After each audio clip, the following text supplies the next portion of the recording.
Dungeon podcast presents Alive in the Dungeon. Saturday, October 11th at the historic Hemet Theater. For one night only, a special screening of Kiss Meets the Phantom of the Park. With a hotter-than-hell performance from Sugar Fix. Come dressed up as your favorite Kiss member or 70s icon to win prizes. You're welcome. Saturday, October 11th at the historic Hemet Theater. Buy tickets online at hemettheater.org or at the box office. Alive in the Dungeon. All right, guys, welcome. You guys ready to talk about a little bit of rock and roll today? Always ready. All right. We got 4 in the house today, but we got 1 extra, but it still equals 4. How does that work? Well, the energy's missing tonight, but we got a replacement for him. We got Marco Minnemann in the house with us. Cheers. Cheers. Let me go around the room and say who's in here. We got C. Blind to my right. Hello, hello. We got the Danimal in front of me. Howdy, folks. Me, Rusty Bones. Rusty Bones. And we got Marco to my left. What's up? Welcome, Marco. Guten Abend. Nice. So Marco was born in Hanover, Germany, and now resides in Southern California. Marco is a virtuoso drummer that has played with so many different artists and bands. He also plays guitar, bass, the organ, keyboards. He is a composer, engineer, producer, and the list goes on to cover it. Amazing. That'll be great. He was on the cover of Modern Drummer magazine in June 2007. Marco played drums and arranged drum parts for the 2025 movie F1 featuring Brad Pitt. Marco's performed with Joe Satriani, Paul Gilbert, known from Racer X and Mr. Big, Alec Lifeson from Rush. It's Alex Lifeson, not Alec Lifeson. Yeah, man. Alex Lifeson, I'm sorry, Alex, it's the whiskey talker, man. I was just about to say it's so much fun. Alex Lifeson from Rush, which played on several of the albums, along with your 2017 album, Borrego. And you auditioned for Dream Theater. That was a well-documented 3-part series. So the current bands, you're in Aristocrats, a 3-piece instrumental band, the Mute Gods, the Sea Within, Necrophagist. Say it again. Say it. That's close there. Necrophagist. And many more. Marco, you just dropped a new song called Irony. I don't know if you're aware of that, but you did.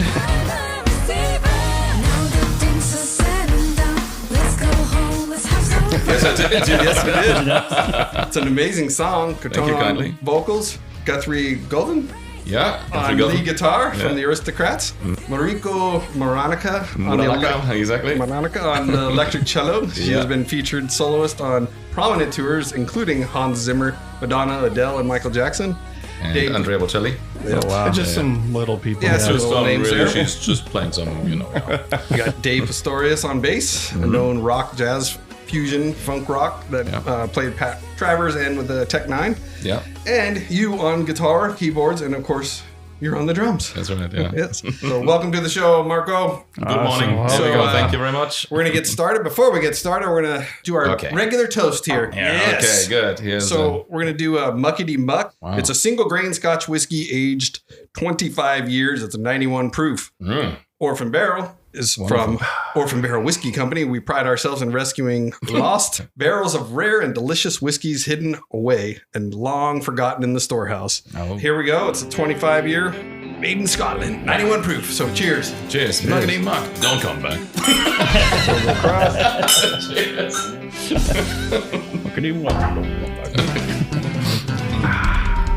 Oh, that's good. Oh, Honestly, I like this better. Good stuff. Yeah. Wow. very different, yeah. It's a Scotch, yeah. You like It's it got better the than what? Smoky.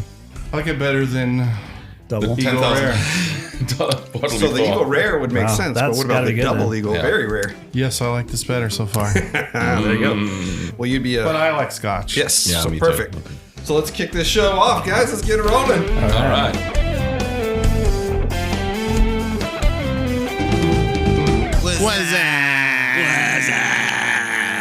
What's up? All right, what's up, guys? What's What's up, happening? man? So Marco is in the house. He's going to check in with you and see what you got going on and what's up with you. Yeah, what's lately. up with me? So, obviously doing music, cannot stop. I can't do anything else in life anyways. So, you know, and I love writing and composing and just putting out, a new album with exactly what you had just mentioned before, with Kotono on vocals. She used to be actually in a very famous Japanese heavy metal band that we cannot name out of contractual reasons. Really? It's always like, but we all know who that is. And she also was actually in the band Koyai, which she named and also played in, and also a band called Iron Bunny, which is very funny. Very cool stuff. And so, she's singing on the new album, and along with Mariko Muranaka, who is a fantastic cellist. Absolutely. And then there's also David Pastorius, who's Jaco Pastorius' nephew. I was curious about that. He when is I heard the related. name. Okay, I wasn't sure about that. Yeah. And he plays fantastically. He I can really imagine. makes Jaco proud. And and my bandmate Guthrie Govan from the Aristocrats, he's part of it as well. And there will be many more friends actually playing like some guest notes, having some people lined up that will contribute to that forthcoming album. So that's what I'm doing lately. Sweet. Sounds Looking fun. forward to it. Thank you. So I was speaking to a mutual friend of ours, Travis Tingley, the other day. I told him you were coming on. He sent me this text, of course, to say hello, but he also said about Guthrie. Yeah. Because I was asking him, that's how I heard of him from Travis. Yeah. And he says, I always say if guitar playing was an Olympic sport, he'd win gold every time. So very high praise he's for amazing. Guthrie Govan. Yeah. He's up there with the best of them. I agree. That's very cool. Say hi to Travis. That's amazing. Definitely. Yeah, I learned about him on Instagram years ago, and I didn't realize, I didn't know about the Aristocrats at the time. I just saw him as a player, and I was like, this guy's really good. Yeah. And then I started seeing the Aristocrats, and then all this came into play. But it's pretty cool how it thank you. all fits together. We're together now for 14 years or something. So it's and it started really, just as a little kind of experiment. We were just looking for a replacement guitar player, because the guitar player we had for the first show, because it goes way back.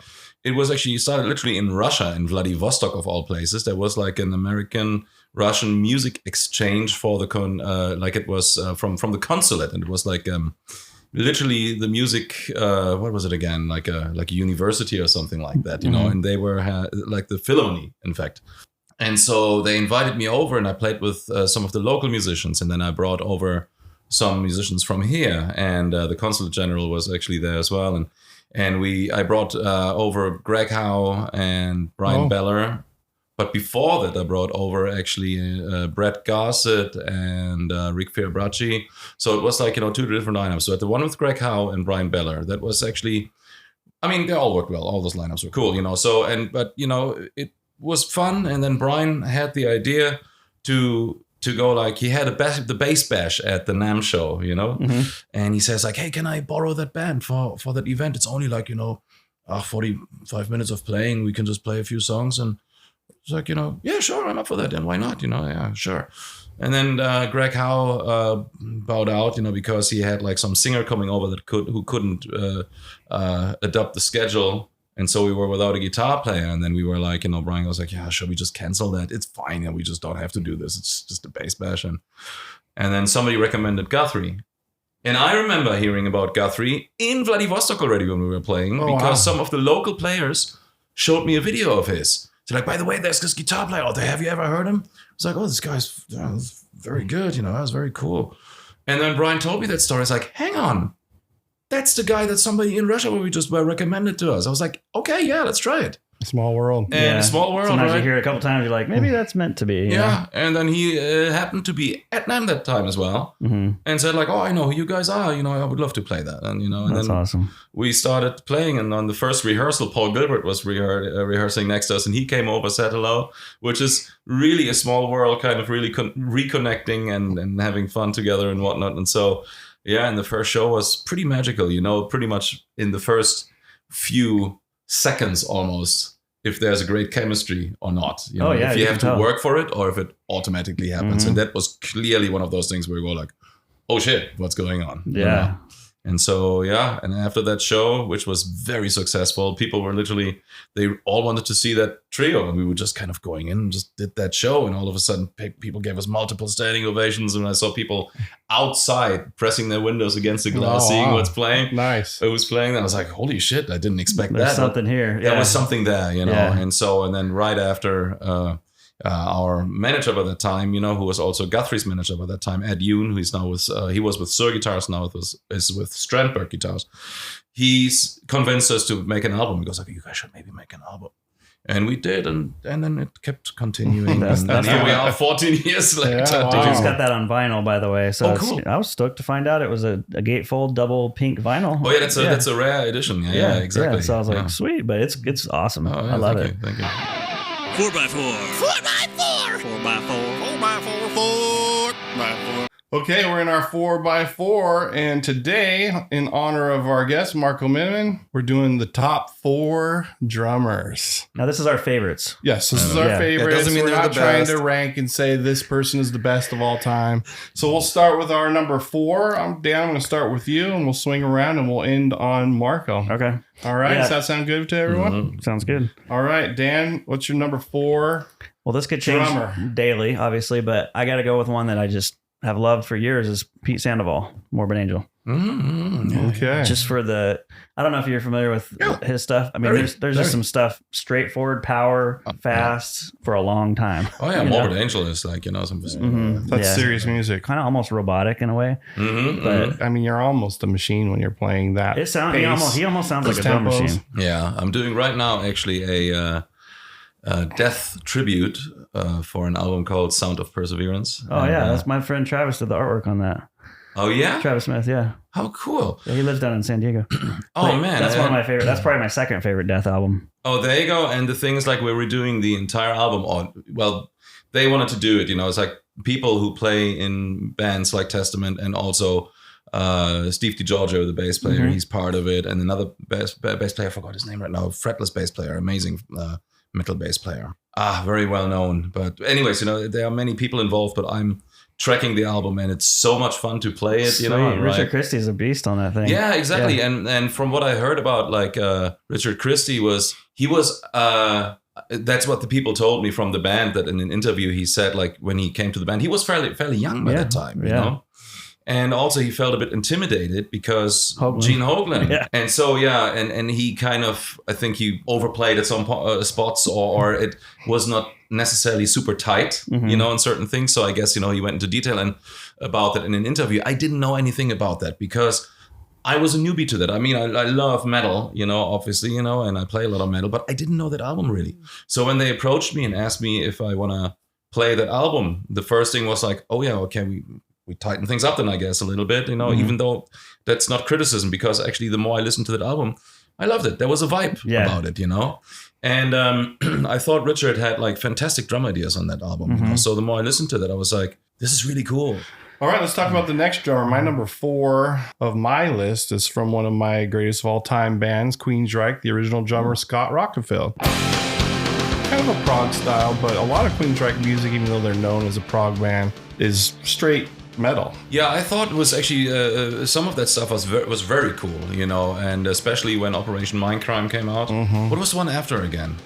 After Operation Mindcrime would have been Empire. Empire, exactly, Empire. And that's the one that kind of was more popular. Yeah, but I kind of liked that. It was actually great. A very, very well produced album. Very good album. And yeah, exactly, and good arrangements, very, very well played. So yeah. Very, very. That's cool what that I love about it. Yeah, radio hits, Empire, Jet City Woman.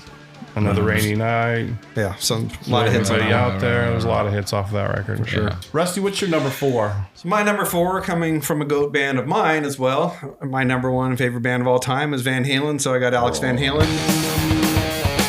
Yeah, wonderful. Good choice. Yeah, I'm a big Van Halen fan. Always was. Yeah. I always went to record stores when I was like, 12 years old or whatnot. And by that time, I guess the album Diver Down came out, for example. That was like 82, wasn't it? So I must have been 11.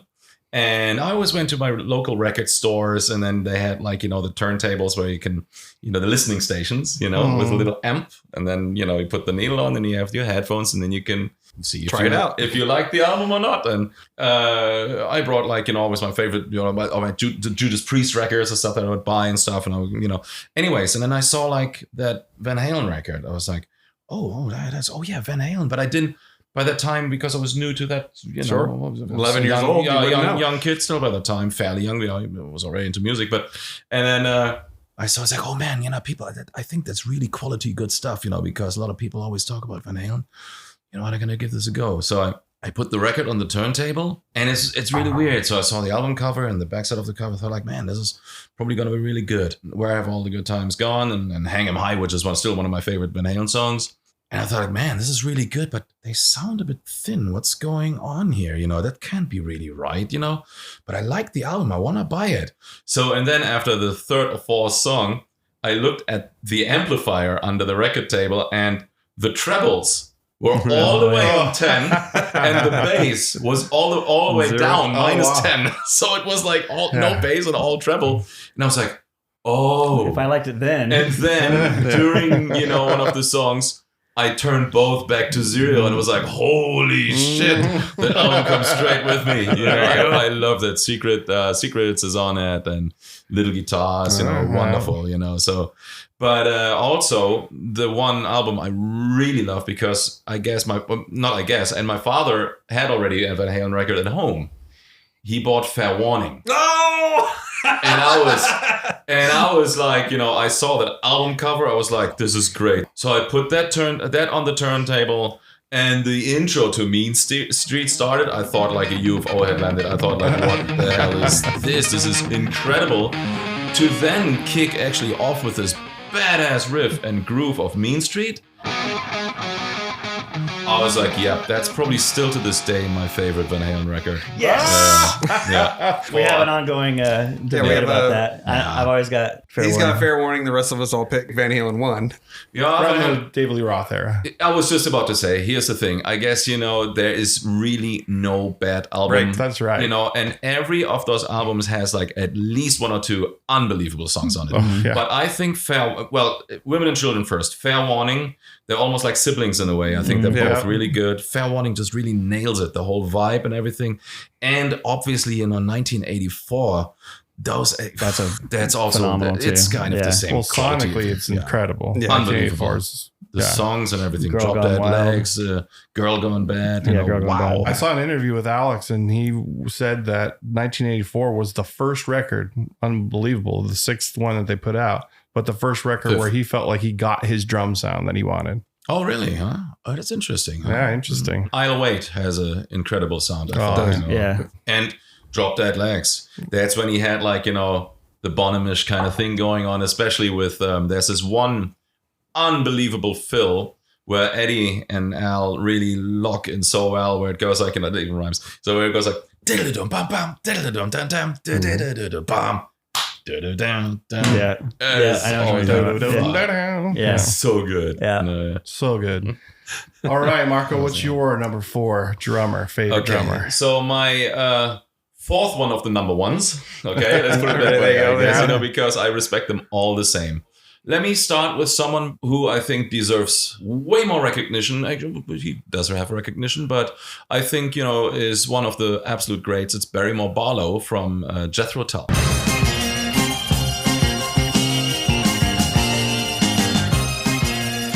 So especially albums like Songs from the Wood, when you listen to that track alone, and his drum parts are incredible, or, on the album Heavy Horses and whatever he played.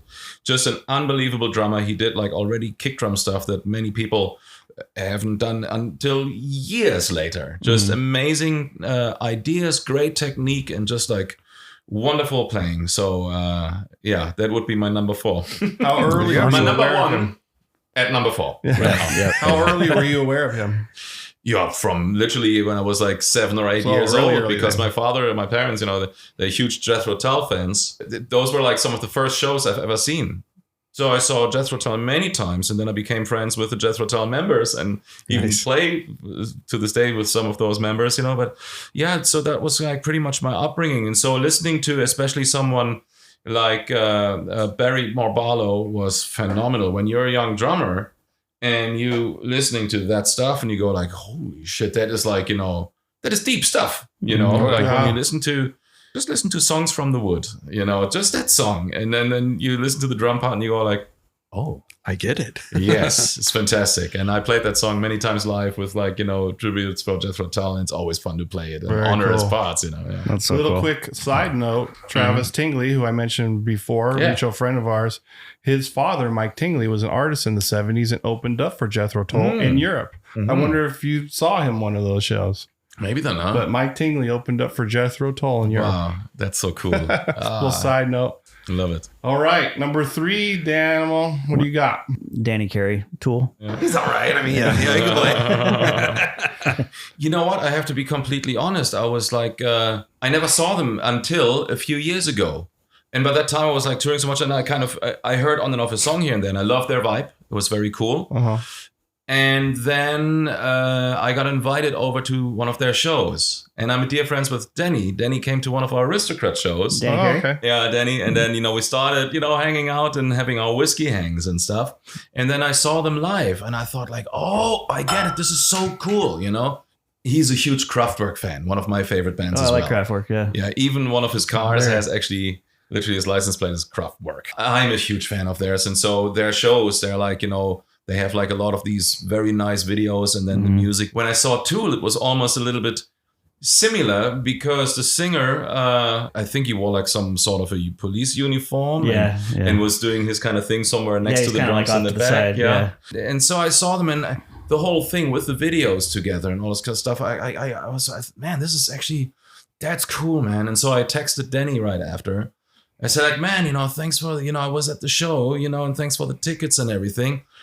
I was like, did you guys come in with a helicopter? They flew literally over the crowd with a helicopter. It was like at Glen Helen Parkway. And then they landed. I was like, what do you guys? I was doing some rockstar shit, yeah, man. And then he laughed, and then I said like, by the way, that was an awesome show.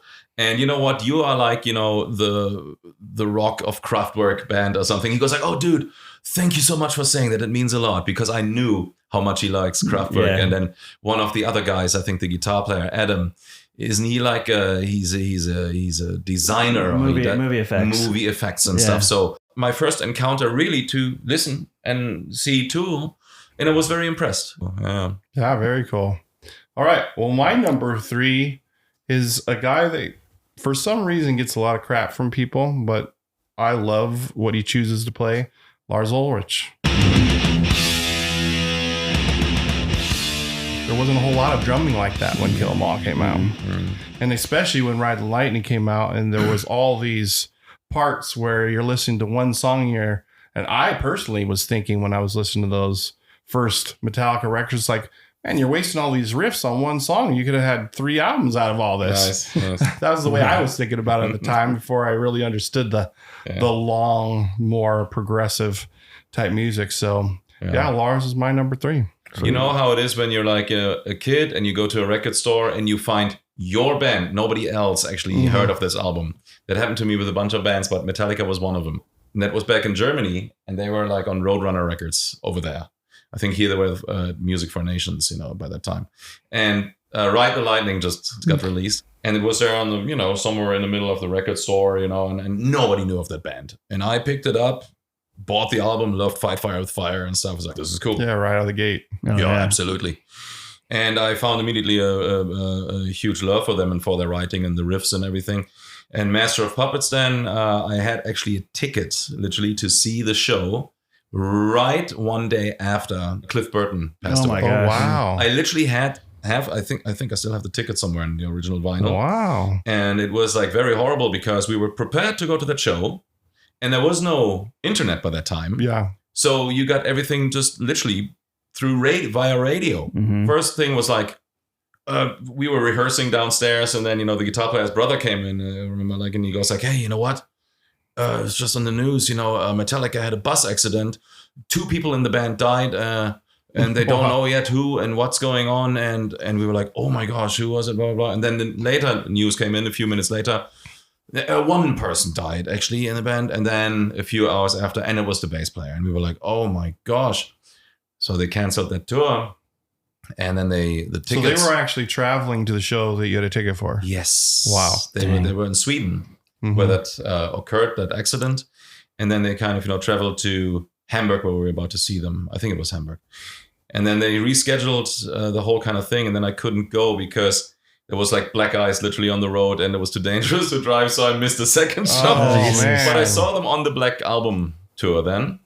And yeah, you can say anything about Lars, that you want. The thing is like, a lot of people give him shit about, he's such a bad drummer and everything all over the place. But I tell you what, I don't want to hear any drummer in any other drummer in that band, because I don't want to hear anyone else play battery. A little bit of swag sometimes is all right. Don't be, don't be always like, live music's gotta breathe, right? Yeah. But it's really the mission that they're in for. Like, sad but true. Wow, what a cool track, and I think the chemistry in the band is good as it is. Then yes, absolutely, agreed. Yeah. All right, what do you got for number 3? So we mentioned the band before, but not the guy behind the set. But anyway, Mike Portnoy.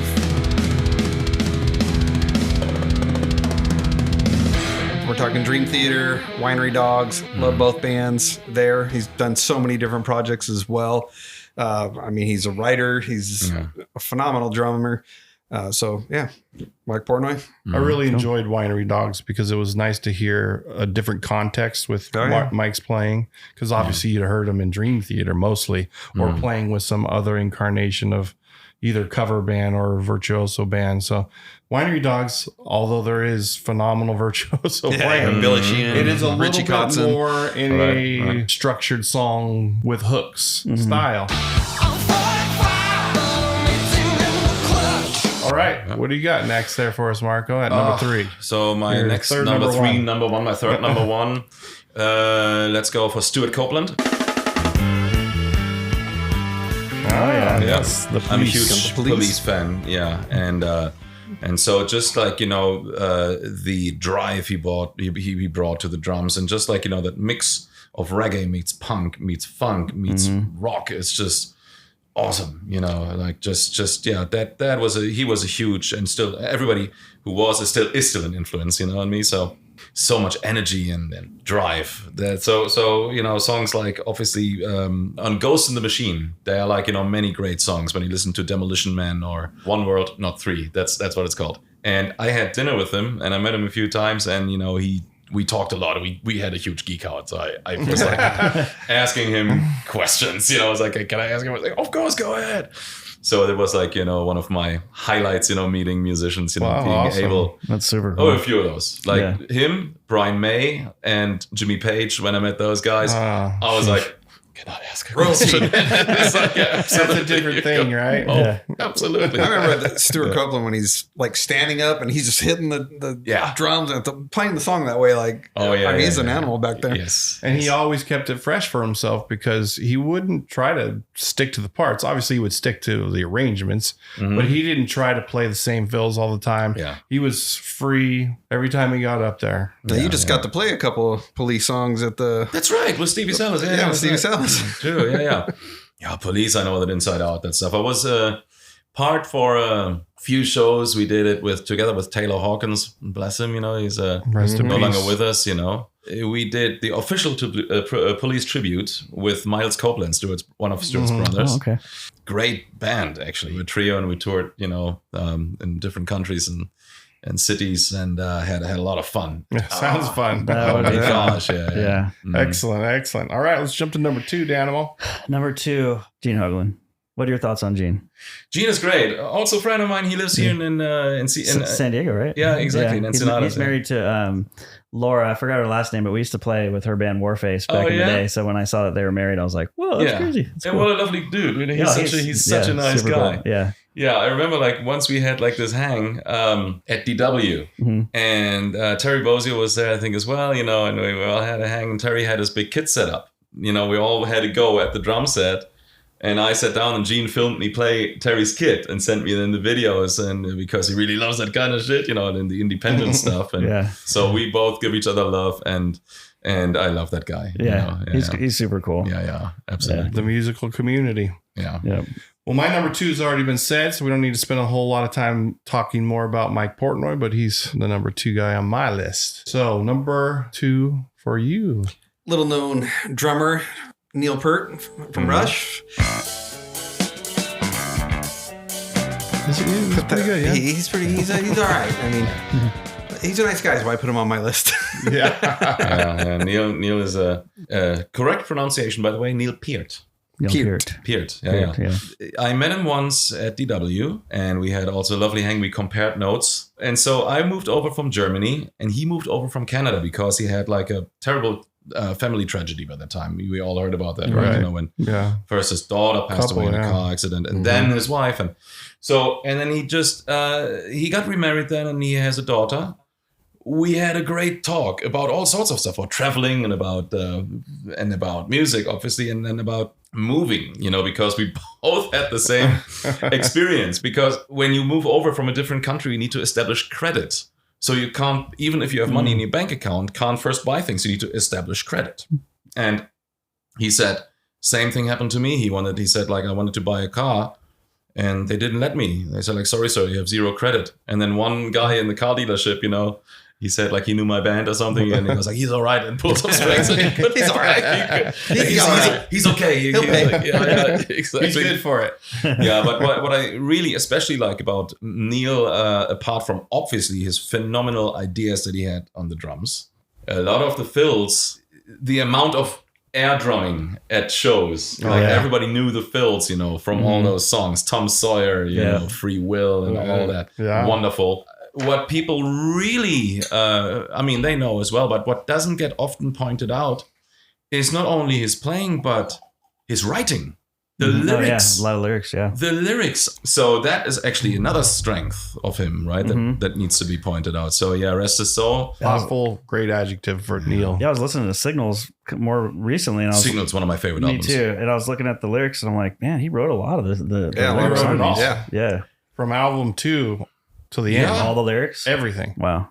I would highly recommend, you know, everyone listen to a song called Losing It from Signals.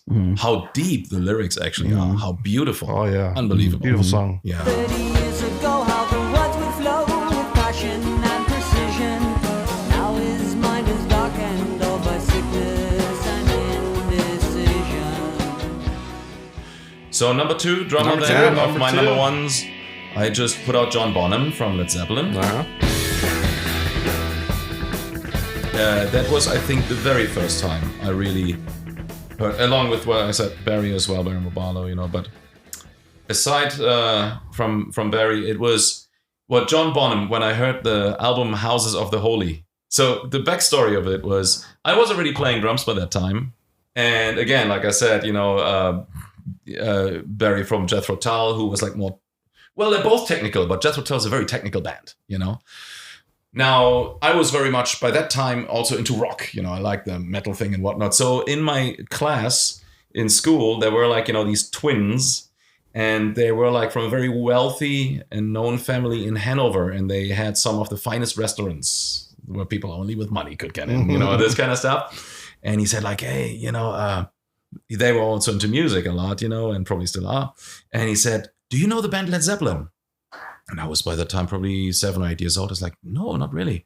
It's like, they were yesterday. They played the show and they went to my father's restaurant and they were like really loud, you know, talking very loud and people really got annoyed around them. And I was like, cool, who is this band? You know?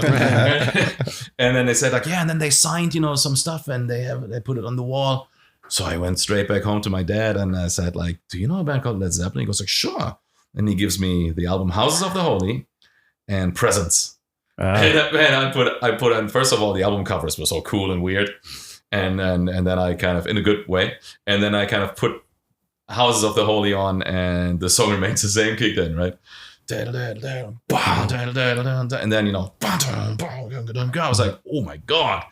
Like it was very tight, you know, and I was like, oh, that was, I think, the very first time that I heard like someone where I thought like, hang on, this is a really good drummer. There's something going on here. I need to practice that album. And I learned that album and played along that album. Wow. Cool. That was totally my thing. All Houses of the Holy. All Houses of the Holy. That was one of my kind of things because he was so tight and just groovy and whatnot. And then Presents. The first track on, oh my God, so Achilles' cool. Last Stand. So I learned all of that as well. The drum part on that song. Yeah.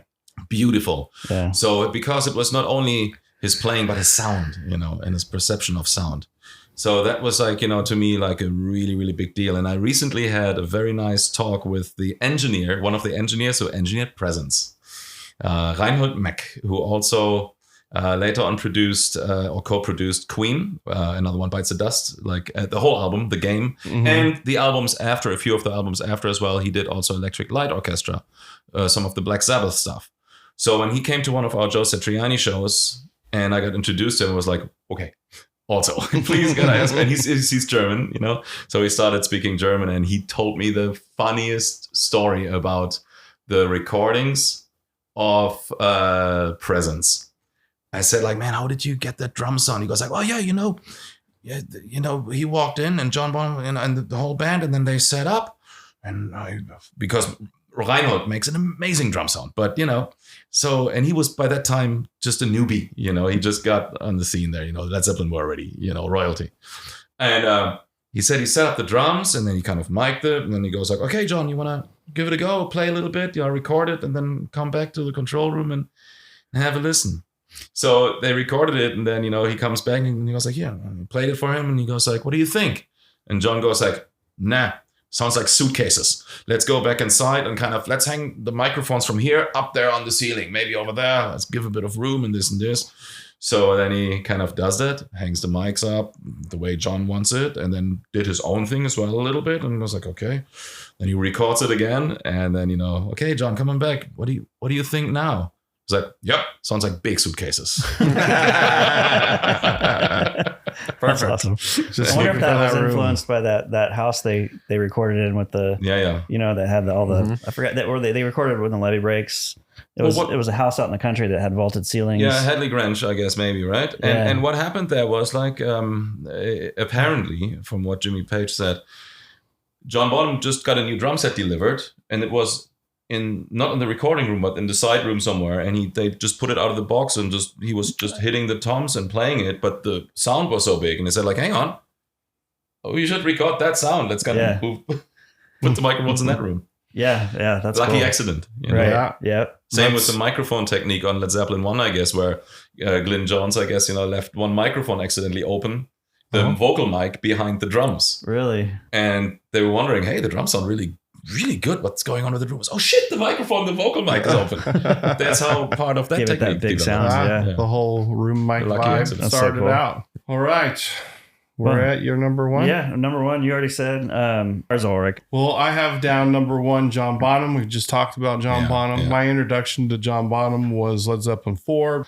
And obviously you got huge songs on there. Rock and Roll, Stairway to Heaven, Black Dog. Huge songs on there. Misty Mountain Hop. That was the beginning of Led Zeppelin glory. So, well, I'm too excited to hear the number one of the four for you, but so I'll just go John Bonham, and I'm just going to pass it right over. Well, a lot of people would expect me probably to say what number one is also, and I will deliver that. That would be Buddy Rich.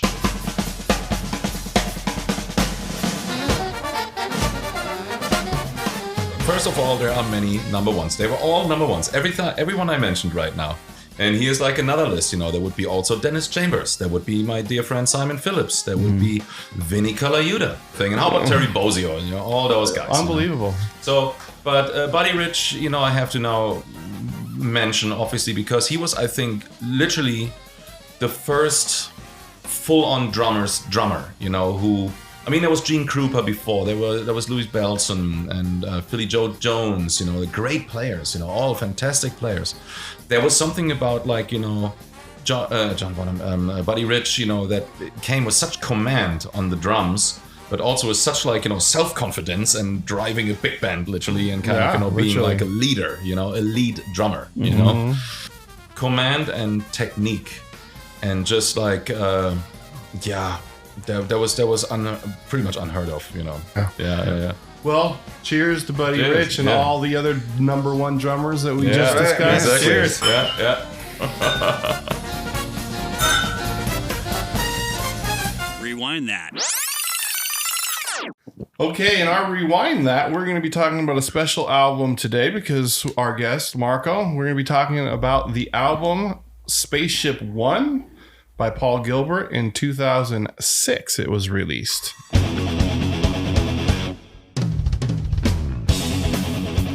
Remember that time? No, it's all a blur. No.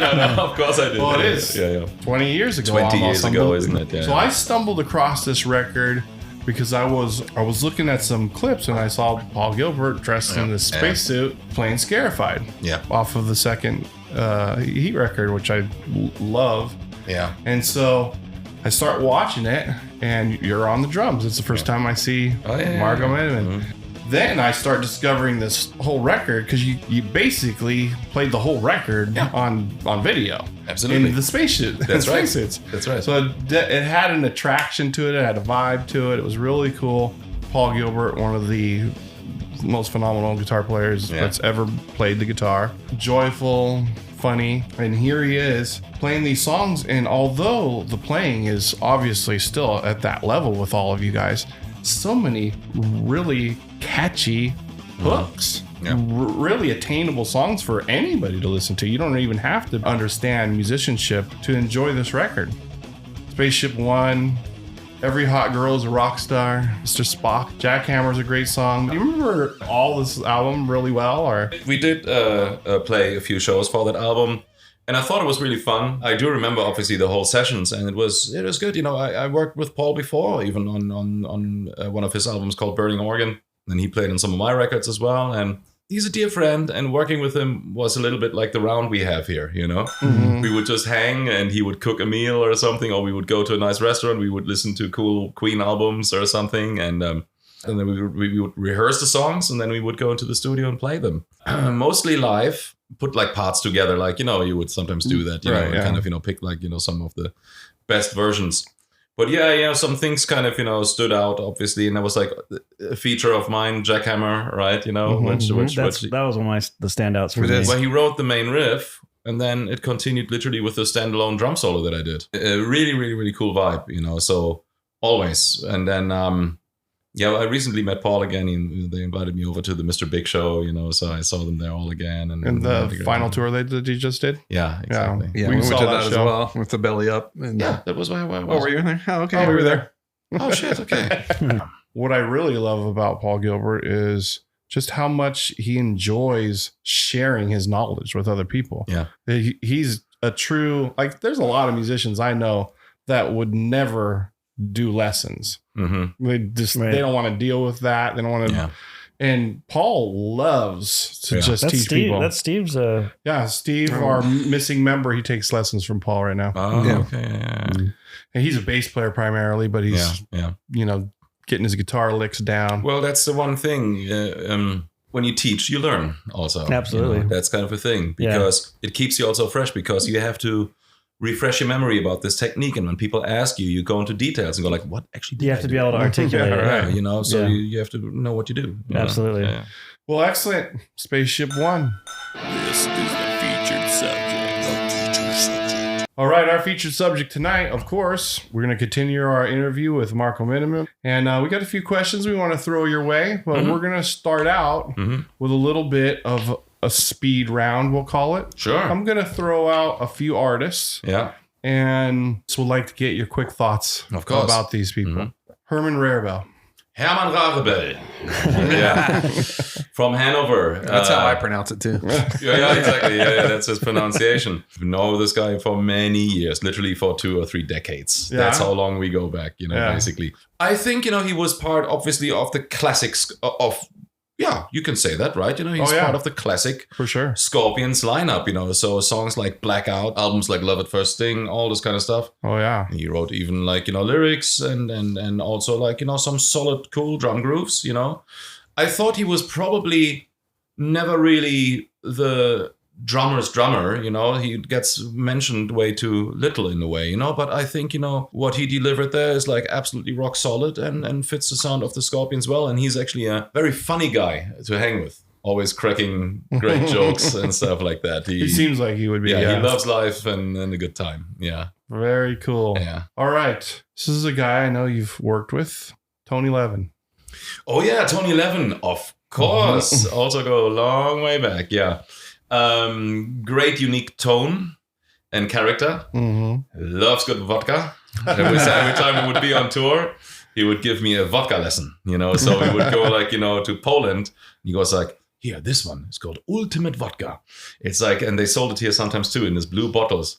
It was like, you know, usually, you know, the people in Poland can't even buy it. They just export it usually from Poland. But there was like one place somewhere where they had the ultimate vodka. So we tried it and I was like, whoa, I loved it. So we had like a bunch of those ultimates, and it is like one of the finest tasting vodka I ever tried. And I think, when you still find bottles of ultimate vodka, go for it. It's like, crystal clear as vodka should be, but also no harsh taste at all. You go like, ooh, so it's a dangerous one. And that's one of the Tony stories, because it's sometimes good to also tell these kind of things. But just like, his uniqueness of playing, and approach, that's what I really appreciate. Yeah. Very cool. Well, you mentioned this guy a couple times, but I'd like to hear a little bit more about Alex Lifeson. Alex Lifeson is a great, literally painter. He paints, but also paints beautifully on guitar.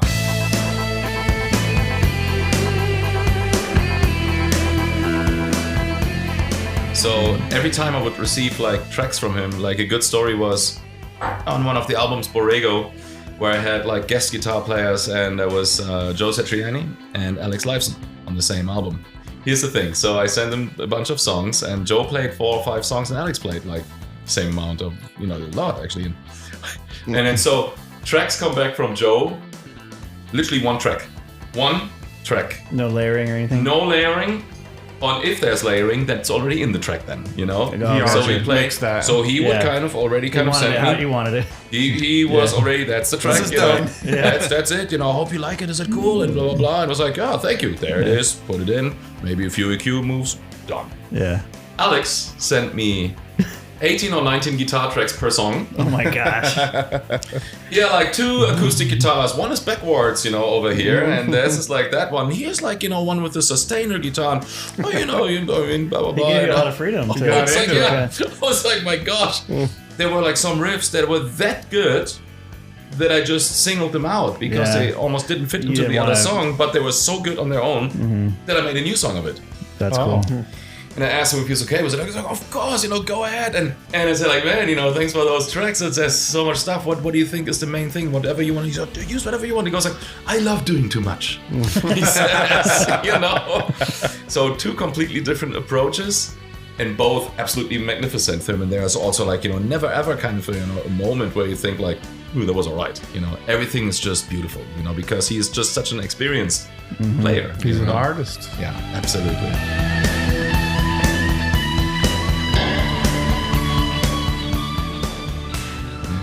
Another band that you mentioned, Kraftwerk. Yeah, love them. One of my favorite bands of all time. Because not only did they develop genres of music. I think you can say that without being, there will be probably other artists that can be mentioned, but Kraftwerk were really one of the very few bands where you can clearly say without them there would be almost, like when you listen to a song like, what was it again, Hall of Mirrors from Trans-Europe Express, that is like emo meets electronic, right? And without that song, there wouldn't be probably like, I think bands like The Cure or Depeche Mode, those guys, the Depeche Mode especially, they're like huge Kraftwerk fans. Yeah.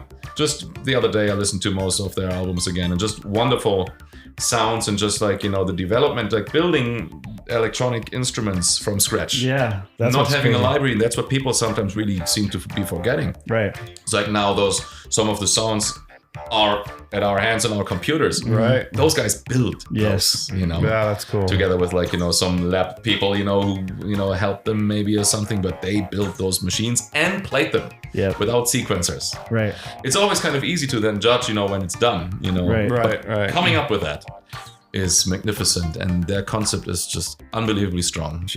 That's awesome. That's Have cool. you heard of a band called Soulwax? Yeah, absolutely. Yeah, they do that. Their whole stage performance, it's all synthesizers plugging in. That's right. And it's actually Igor Cavalera from Sepultura on drums. Yeah. Oh, I saw them. I think it was a Coachella performance or something. Oh my gosh, I didn't know about it, and I was like, this is really cool. Yeah, it's the modulate systems, those things. And Hans Zimmer, my dear friend, he film composer, he uses it as well. One also of my favorites. On stage. Yeah. So speaking of Hans, you worked on the F1 movie. Yeah, it was fantastic working with him on that, because how that happened was He heard the Aristocrats album, Duck, one of our latest album. 2024. And he pointed out especially one song, and which was called "Hey, Where's My Drink Package?" That's literally what the song is called, and it's actually a song that I wrote in honor to our round here. Right? Yep. And he thought it would be good for that movie because the movie is about machines and humans. So he wanted to do something like that, like humans playing like machines, but also machine music. So there's electronic, but also instruments that are being played by humans, but tight, And a great idea that he had and that he kind of transmitted to me for the movie goes like, how about, you do something like, a hi-hat on that side, and then you do like another hi-hat, like maybe we can double the hi-hat over here because in the movie theaters, people need to listen to the stereo thing. Or can you do one drum set playing some, just one groove and this, and then another drum set basically playing a faster groove, like as if the other drum set is overtaking the other drum set on the road, just stuff like that. It's like a complex polyrhythm or something. Something like this. Yeah. And he knows how I play a little bit, and he would kind of, just give like little instructions, but then let me do what I feel. And then give you like just little hints and then let you do your own thing. And he would always kind of do this thing, which I really appreciate. He goes like, I mean, how about try this, what do you think is a good tempo? I mean, do whatever you like, but something like that. And you know what? Look, I'm not a drummer, you can just tell me that's all shit what I'm saying, So he's that, but he gives you that kind of idea. Yeah. And that's, I think, the right way of working, because it brings the best out of you. Collaboration. Yeah. So you've been in so many different bands and played with so many different artists. If you could be in a band for a show or in the band, who would that band be or be a part of? Play with, obviously now a lot of Rush things come up because I, already worked with Alex Lifeson. Sure. And recently I talked with Alex about it because there were some rumors that I'm going to be playing with Rush. Oh, wow. So can you say... No, it's not true. It's not true. Those were, but it got that far that I literally contacted Alex and go like, you hear all those rumors and stuff? And Alex was like, yeah, we're not playing, but you never know. He says, but I said but he says to me, you know what? If there's one person, you would be on top of my list. That'd be awesome. So if we decide to do it, I was like, oh, thank you very much. So you never know. I got my phone I'd be there. I got my phone waiting. Let's do it. I'd be there in a heartbeat. I saw the 40 tour, the last tour that they did. Oh man, it was a great experience. And obviously Alex and Getty have said many times that there is no Rush without Neil, and what? That's definitely true. I would kind of be very careful about these kind of things because I love Rush so much, and replacing someone like Neil is almost like ludicrous in a way, or it's a sacrilege. It's almost like a sacrilege, literally now. But then on the other hand, Neil is no longer with us, and but his legacy lives on strong. So I guess it would be technically okay to play, together. People would probably appreciate it and not give people shit. I think it'd be very accepting. I think Rush fans would love to hear that music live again. Yeah, and obviously, Neil's not an option. Yeah, unfortunately, he's passed away. Yeah. Rest in peace, Neil. We all love him. I don't think it takes away from people's love for Neil at all. But I think they would love to hear that music live again. I agree. And it's automatically, obviously, a thing, that when you step in and you play, no matter if a person is alive or deceased or whatnot, but oh man, there will be like the purists who go like, oh, you don't do this and blah, blah, blah. And some people will be like you and go like, oh my God, yes. If as long as most of your fans or the followers like what you do, then it gives you kind of, the reason to continue. Absolutely. Yeah. Mm-hmm. Joe Satriani, what he's doing, with the Sammy Hagar Best of Both Worlds, I mean, he's stepping in for someone that can obviously be a part of that. So Absolutely. So we're saying like, do the Rush thing. Thank you. Not up to you, but it's up to us. We're saying go. Well, I did one Rush tribute. I was invited, and it's one of the members from Toto, a new member. So Dennis Atlas, he's a great guy, very talented. He plays keyboard, sings, and it's great what he does, And so he asked me if I would like to play the Rush set with him. And I agreed. And it was around NAMM on top of it. And I advertised it online. And so many people showed up. Oh, wow. So many people came. The place was sold out. And they were like so enthusiastic. And how long of a set did you do? How long was that? A full-on thing. It was like 1.5 hours, 2 hours. Oh, wow. So was there any songs that We played great stuff, I thought, and we all chose the set list together. There was Free Will in it. There was Spirit of the Radio in it. There was Tom Sawyer in it. There was tour de force of a lot of cool tracks, I thought. Well, let's cheers. Yeah. Before we go into the last word. All right. Cheers. All right. Cheerio. Cheers. Cheers. The Dungeon recommends. All right. I mean, what a great show. Thank you, Marco, for coming in. This has been great. This is so much fun. I mean, this has been a ball. I mean, spending so much time with us. It's a fun round, huh? Yeah. How do the fans get a hold of you? Where can they find you? Find your music? Yeah. I'm pretty active, on Instagram and also my official Facebook page. And then find me on Bandcamp, because I always put my new songs out there. So I technically already have a new album out, but I released it song by song. Because it's so cool to really kind of do that these days, because then people can, they see work in progress, and I listen carefully what people kind of write. And sometimes I remix songs. That's the bonus we have these days, so you can put out your new album. So find me there. And then, the aristocratsband.com as well. Speaking of the Aristocrats, you have a world tour kicking off in Costa Rica. It's all South America, right? We started that tour already in the United States and Canada, and then we went to all over Asia and Southeast Asia. And so basically, which includes Australia, then all over the Asian continent, including India as well. Then we did another run in the Caribbean with the Cruise to the Edge. Then we played another tour in the United States. Now we're going to South America. Then England also and Scandinavia and stuff like that, So, yeah. Got a full schedule. Thank you for having me over in this fine place with great company. Come back anytime. You've been a joy. Appreciate it. Thank you so much. You are welcome to come back and obviously join us for some more discussions or just have a nice drink. Yeah. Wonderful. I say yes to both. Always welcome. All right. Well, thank you all for listening, and we'll see you next time. Thank you for listening to the Rock and Roll Dungeon. Until next time. You're in the dungeon, baby.